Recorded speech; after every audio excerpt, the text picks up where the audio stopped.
कराची के इलाके डिफेंस से, जहां पर दोस्त के हाथों कत्ल होने वाले मुस्तफ़ा आमिर की कब्र कुशाई अदालती अहकामात पर कर ली गई। मवाज कोट कब्रिस्तान में कब्र कुशाई के बाद जिस्म के नमूने हासिल करने का अमल जारी है। मज़ीद जानेंगे डॉन न्यूज़ के नुमाइंदे मोहम्मद बिलाल खान से। बिलाल खान, बताइए क्या तफसीलात हैं?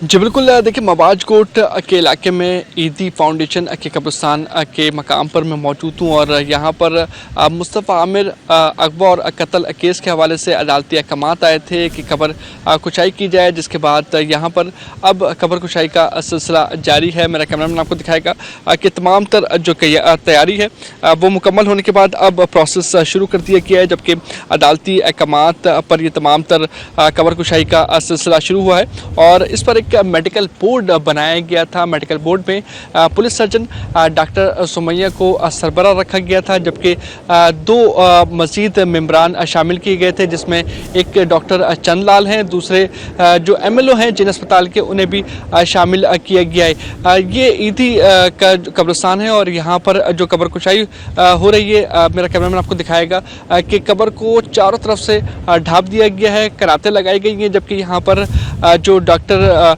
सुमैया है वो यहाँ पर मौजूद हैं और जो बॉडी यहाँ से मुस्तफ़ा आमिर की निकाली जाएगी उसके नमूने लिए जाएंगे। इस तमाम तर प्रोसेस के दौरान CPLC हुकाम भी यहाँ पर मौजूद हैं। उसके अलावा जो एंटी वायलेंट क्राइम सेल है उसके पुलिस अफसर भी यहाँ पर पहुँचे हैं। इस केस के IO भी यहाँ पर मौजूद है। पुलिस की नफरी यहाँ पर देखने को मिल रही है, जबकि इस प्रोसेस में तकरीबन 1 से 1.5 घंटा मज़ीद लगेगा पुलिस को और जो पुलिस सर्जन यहाँ पर मौजूद है वो तमाम तर नमूने हासिल करेंगे, उन्हें लैब भेजा जाएगा, जिसके बाद उसका मुकम्मल तौर पर DNA किया जाएगा।